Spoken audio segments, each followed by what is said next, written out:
Oui, allô, bonjour, frères et sœurs. Je viens vers vous ce matin parce que voilà, j'ai lu effectivement la parole de Dieu comme beaucoup d'entre vous et le Seigneur m'a un peu interpellé sur certains passages. Pourquoi? Parce que je regardais en fait la télé hier et hier ou avant-hier et je voyais au journal effectivement un prêtre un prêtre ici en Belgique qui expliquait parce qu'il y a eu des troubles, effectivement, il y a eu des troubles à un moment donné contre les homosexuels. Et le prêtre s'insurgeait contre le fait que le Vatican ait décidé de, et encourager les prêtres, ou a décidé pour les prêtres, pour ceux qui sont de l'Église catholique, de ne pas cautionner les mariages dans les églises pour les homosexuels. Voilà. Et donc ce prêtre s'est levé vraiment, c'est passé au journal sur RTL TVI, et il disait, voilà, il est contre parce que tout le monde, par la période que nous traversons, par les périodes que nous traversons, il est important que nous puissions manifester effectivement notre, notre, notre compréhension en quelque sorte, hein, disait-il. Voilà, c'est terrible. Et je regardais encore hier les publicités à la télé, après le journal ou pendant le journal de 20 heures. Et j'ai vu une image, j'ai fait un return, j'ai reculé pour montrer un peu à mon épouse. Je disais, mais tiens, tu vois, comment le monde est en train de nous assaillir, comment l'ennemi, depuis son camp où il est réfugié, où il est retranché parce que ses jours sont comptés, alléluia, est en train de tout faire pour perdre un maximum. Et dans la tranche publicitaire qui passait à la télé, on montrait un homme qui était couché sur le canapé, sur le divan. Peut-être que certains d'entre vous ont vu ça, et un autre homme sur ses genoux. Alors, et je me souviens encore d'avoir vu comme ceci certaines publicités, que ce soit sur des parfums, qui ont forcément, moi qui ai une culture, j'ai envie de dire, scolaire en marketing, euh, je, je, je, je- ces publicités avaient pour fond, hein, c'est-à-dire que des messages, comme on dit, des messages, je ne sais pas comment est-ce qu'on dit ça encore, sublimaux, hein, qui avaient pour intérêt d'inciter les gens à voir dans un parfum ou à voir dans un véhicule une femme donc qui traduit par là l'amour, un rapport sexuel, l'extase, etc. Et donc ça m'a vraiment interpellé. Et je me suis dit, mais tiens, vraiment, tout est fait dans ce monde pour qu'on puisse complètement se perdre, complètement se perdre. C'est-à-dire que à chaque endroit, l'ennemi met ses pions.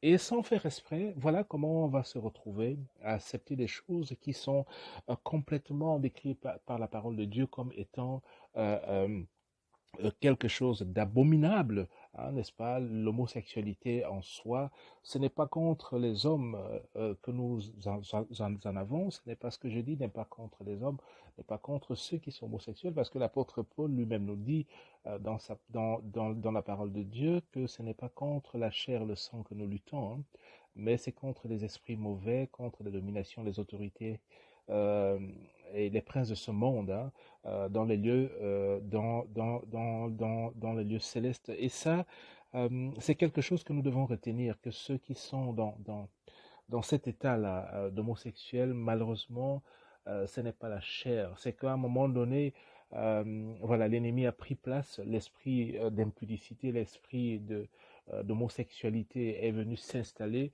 et cet homme est devenu ce qu'il est devenu. Donc ne détestons pas la personne faite de chair, mais ce qui est derrière. Nous devons nous lever contre l'ennemi et proclamer la vérité de la parole. Nous devons confesser que Jésus-Christ est Seigneur et qu'il est vivant et que par la force qu'il nous a donnée, parce qu'il nous a dit dans sa parole, euh, qui nous donne, frères et sœurs, le pouvoir, dans Luc 16, je crois, de marcher sur les serpents, les scorpions, sur toute la puissance de l'ennemi, et que rien ne nous nuira. Alors levons-nous quand nous avons des cas comme ça dans nos familles pour dire non, esprit d'homosexualité. Tu dégages dans le nom de Jésus-Christ, par le sang de Jésus-Christ. Tu sors d'ici maintenant, parce que moi, apôtre de Jésus-Christ, parce que moi, fils de Dieu, parce que moi, héritier du royaume, du trône, parce que moi, Dieu vivant sur la terre, par son esprit qui habite en moi, je t'ordonne, je suis supérieur à toi, tu dégages, tu quittes d'ici de ce corps de cet enfant, tu quittes ici de ce corps de ce frère, tu pries pour lui chaque jour, tu combats, parce que nous devons, la vie chrétienne est une vie de combat, nous devons combattre par la prière, ce n'est pas un jeu, et pour que nos frères et sœurs soient libérés.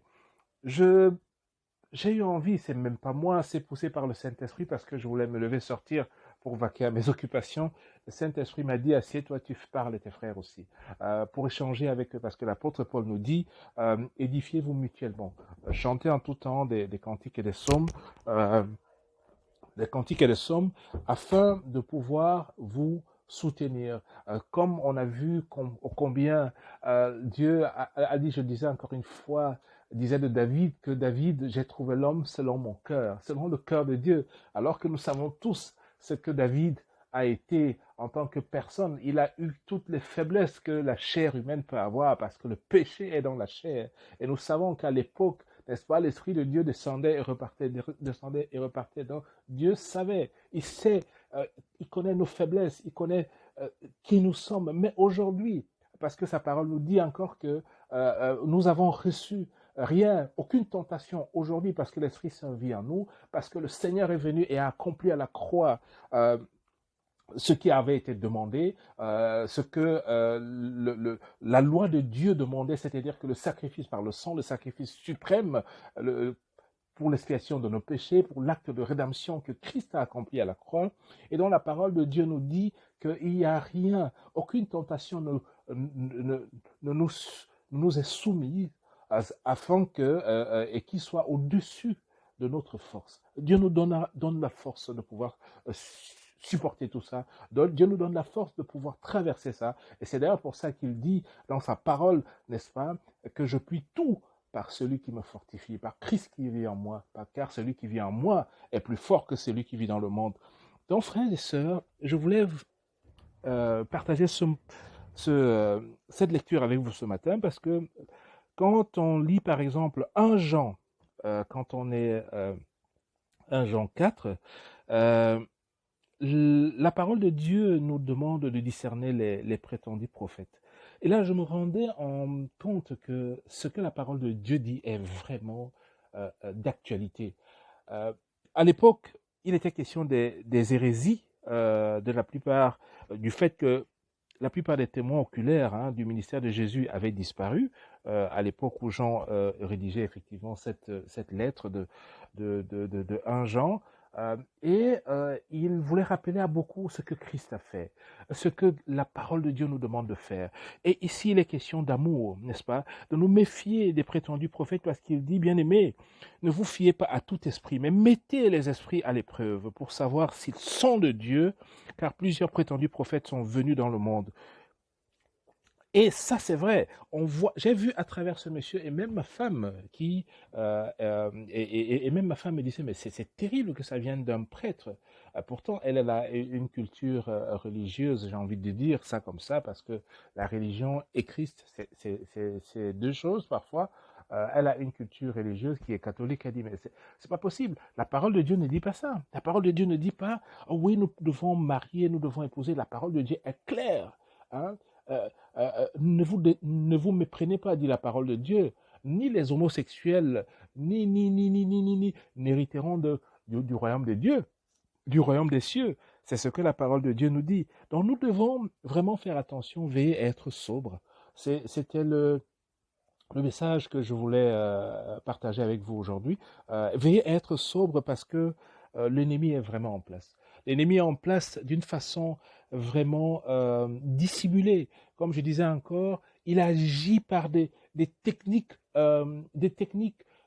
tellement sophistiquées que même les marketeurs les plus puissants, pour ceux qui ont fait marketing, ils savent un peu de quoi je parle, les 4P, quand on veut embrigader des consommateurs, je vous assure qu'il n'y a rien qui est laissé au hasard. Il n'y a pas de hasard là-dedans.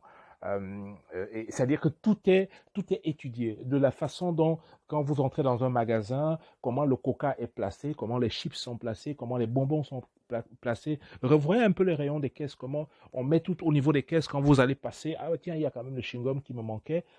C'est comme ça que l'ennemi agit aujourd'hui. Et c'est pour ça que je nous exhorte à rester pleinement dans la parole de Dieu, de veiller, d'être sobre, comme nous dit la parole, car l'ennemi, le diable, rôde notre ennemi, n'est-ce pas? L'ennemi de Christ, l'ennemi de la vérité, l'ennemi du salut, des âmes de nos frères et sœurs que nous devons combattre pour, rôde comme un lion rugissant, cherchant qui dévorer. Mais il ne dévorera personne dans le nom de Jésus-Christ, parce que nous sommes nés du Seigneur et que nous sommes ses guerriers. Nous sommes ses fils sur cette terre et que la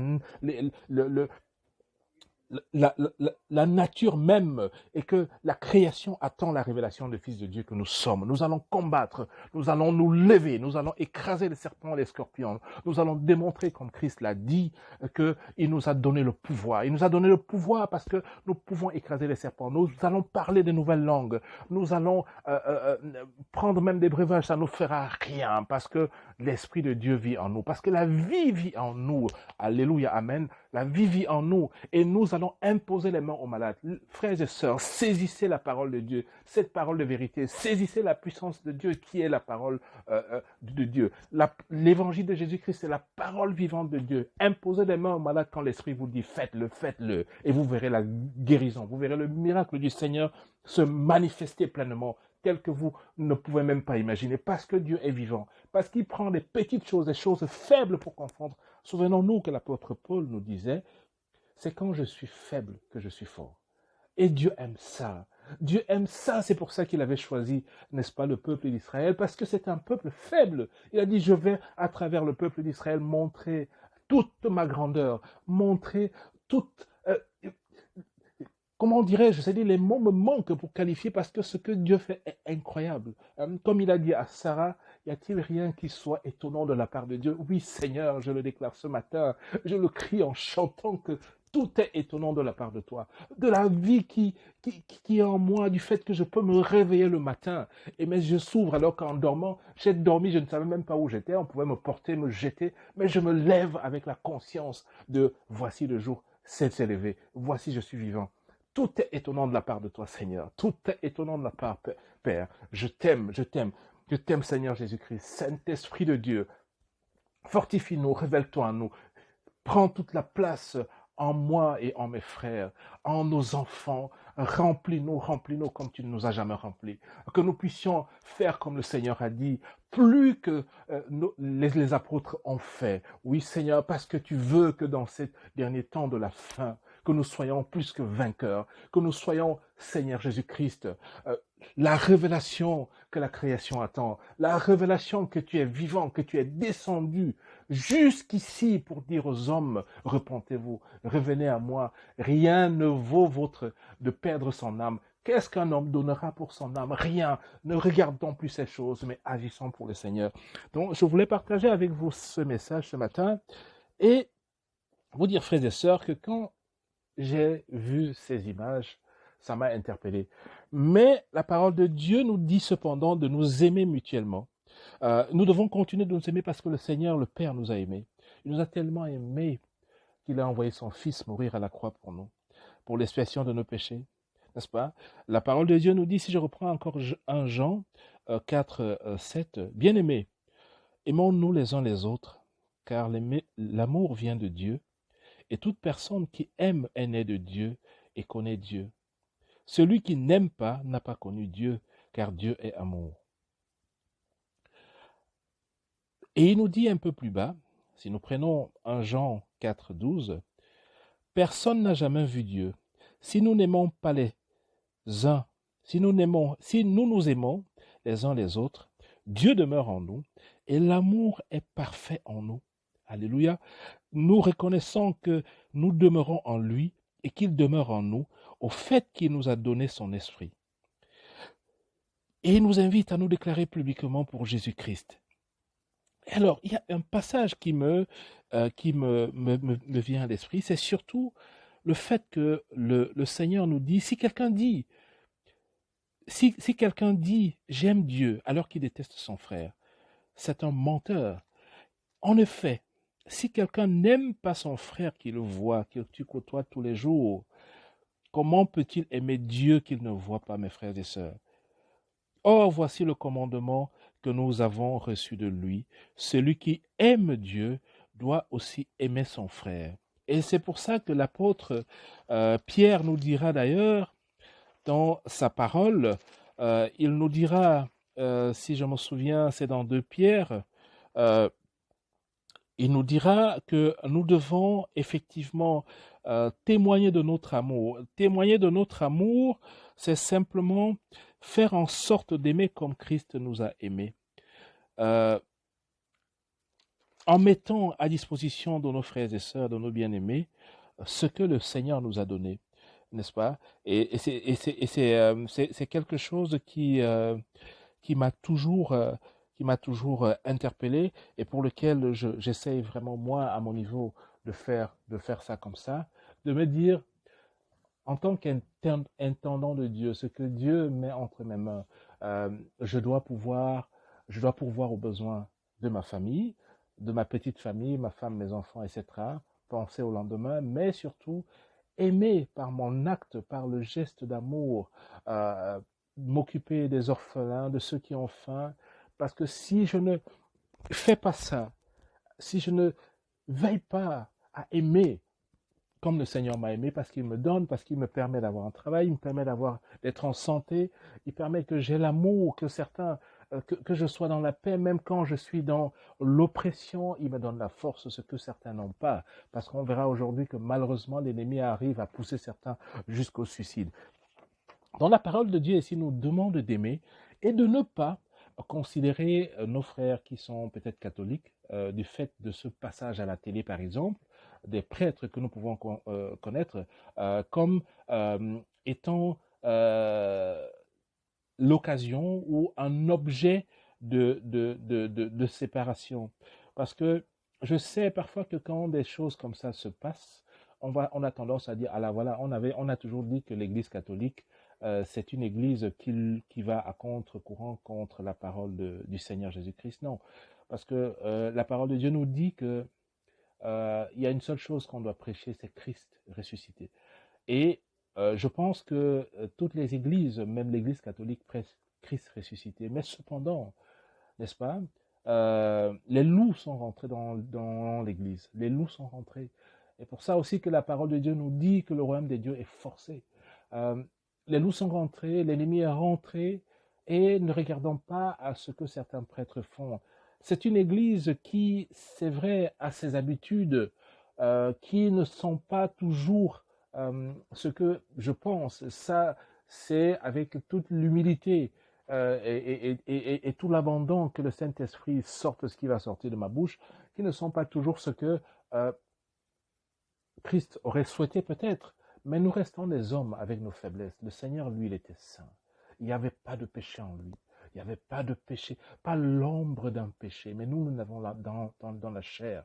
Parfois, les hommes, par l'orgueil, mettent sur pied certains rites pour marquer leur époque. Et ça a été le cas certainement avec un pape qui a instauré un culte, entre guillemets, à Marie par exemple, qui fait qu'on a une forte tendance dans les églises à disposer des objets pour se rappeler comme on pourrait avoir une croix. Mais sauf que dans cette église-là, la, la, la proportion est très grande, n'est-ce pas, sur cet acte de parfois se retourner vers ces objets pour prier. Mais si Christ est prêché dans une église, le Seigneur nous dit d'ailleurs, n'est-ce pas, quand on lit les béatitudes, n'est-ce pas, chers frères et sœurs, heureux les miséricordieux, dans Matthieu 5, 3, 12, heureux les miséricordieux, car ils obtiendront miséricorde. Soyons miséricordieux pour nos frères et sœurs catholiques. Soyons miséricordieux pour nos frères et sœurs pentecôtistes. Soyons miséricordieux pour nos frères et sœurs de toute obédience, pour autant qu'ils prêchent Christ. Et nous devons les aimer comme nous-mêmes. Aimons notre prochain, peu importe de quelle religion ils sont, parce que nous devons nous atteler à sauver tous les âmes, à leur dire, seul le Seigneur Jésus-Christ sauve. Seul proclamer que Christ est Seigneur et qu'il est Sauveur va nous amener au ciel. Heureux êtes-vous si l'on vous persécute. Heureux les artisans de paix. Soyons des artisans de paix dans tout ce que nous faisons, frères et sœurs. Voyez-vous, c'est pour ça que le Seigneur dit encore dans Marc 38, pour les gens qui n'étaient d'ailleurs pas des disciples du Seigneur, les disciples étaient venus dire à Christ que, Maître, nous avons vu un homme qui chasse les démons en ton nom. Et nous l'en avons empêché parce qu'il ne nous suit pas, hein, parce qu'il ne fait pas tout comme nous faisons. Mais le Seigneur, lui qui est bon, qui savait toutes choses, leur a dit, ne l'empêchez pas, répondit Jésus, hein, car il n'est personne qui, faisant un miracle en mon nom, puisse aussitôt après parler mal de moi, n'est-ce pas? C'est pour ça que nous devons aimer tous les frères et sœurs. Nous devons aimer les catholiques, les pentecôtistes, comme j'ai dit, tous les frères et sœurs, aimons-les d'un amour vrai.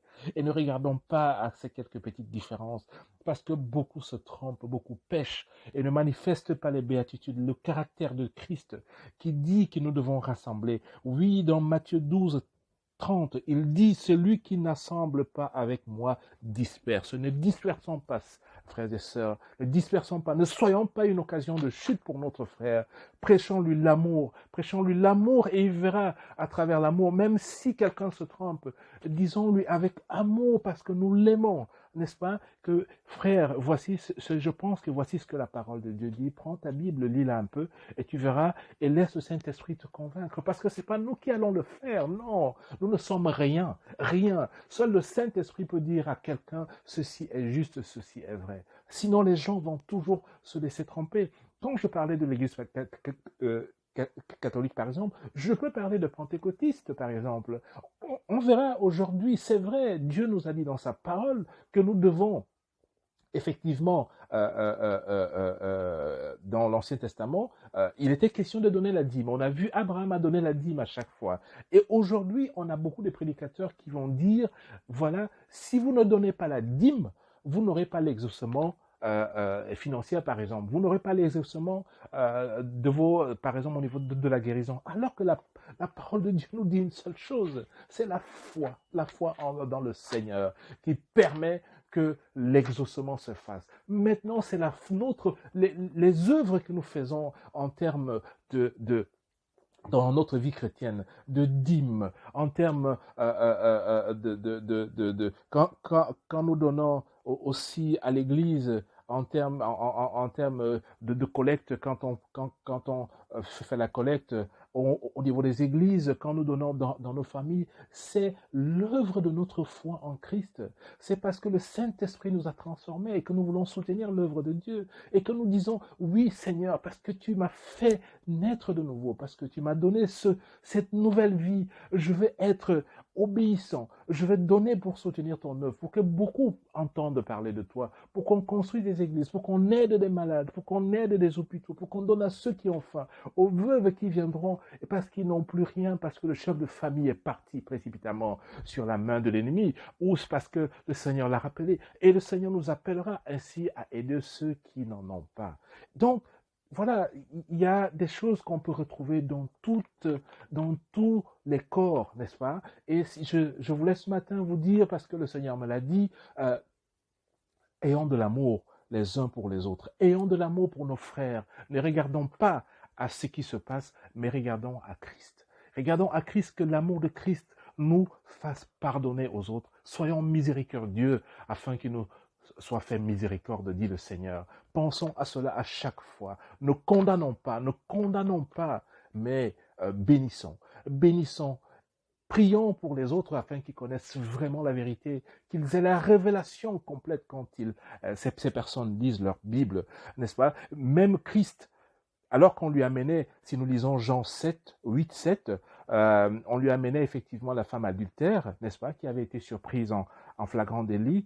Qu'est-ce que les hommes qui, à l'époque, pensaient maîtriser toute la loi de Moïse, lui disent, mais Seigneur, Seigneur, nous avons trouvé cette femme en flagrant délit. Hein? Qu'est-ce que la loi de Moïse nous dit? Qu'est-ce que nous devons faire?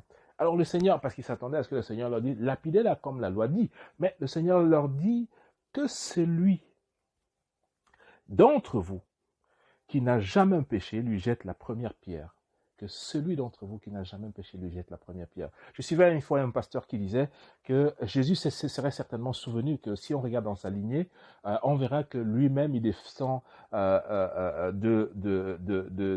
descend sur le plan humain, de l'adultère avec entre David et la femme d'Uri, et que Jésus voyait tout ça et il ne pouvait pas condamner parce qu'il savait que tant qu'on est dans la chair, on est susceptible de pécher. Et c'est pour ça que la parole de Dieu nous dit quand nous péchons, retournons vers Dieu parce qu'il est capable de nous pardonner. Il est capable de nous pardonner parce qu'il est amour. Dieu ne nous voit plus comme pécheurs parce que nous ne pouvons plus pécher, nous a dit l'apôtre Pierre, parce que l'esprit qui en nous ne pêche pas. Nous avons été recréés, nous sommes nés de nouveau. Mais il y a les œuvres de la chair qui sont encore là. Donc, frères et sœurs, ne condamnons pas, pardonnons, prions pour, aimons. Aimons comme le Seigneur nous a aimés. Ne regardons pas aux différences, mais regardons à ce qui nous unit, à Christ seul. Demandons au Saint-Esprit, en chacun de nous donner ce cœur d'amour, de nous donner ce cœur que nous puissions aimer les autres d'un amour vrai, avec joie, avec la compassion, avec miséricorde, nous mettre à leur place et nous dire peut-être qu'ils n'ont pas saisi toute la vérité de la parole. Qu'est-ce que je peux faire moi à mon niveau? Prier davantage, combattre, parce que la vie chrétienne c'est un combat, nous dit la parole de Dieu. Nous devons combattre contre les esprits mauvais, contre les autorités dans les lieux célestes qui perdent les gens, afin que ces frères retrouvent le chemin, afin que même ceux qui croient qu'ils ont compris soient encore révélés dans la parole de Dieu. Voilà, je voulais vous partager ça ce matin avec vous, et afin que nous puissions, n'est-ce pas, ne pas regarder à nos différences, ne pas regarder à ce que la société va nous montrer, mais exhorter les uns et les autres à pouvoir prier, à pouvoir regarder à Christ, à pouvoir aimer nos frères et ne pas condamner ce que nous allons voir, mais ce n'est que l'amour qui transforme. Le Saint-Esprit viendra par son amour et va transformer nos frères et sœurs, va les amener dans la vérité, dans la piété, pour qu'ils marchent dans la vérité et la justice, dans le nom de Jésus-Christ. Amen.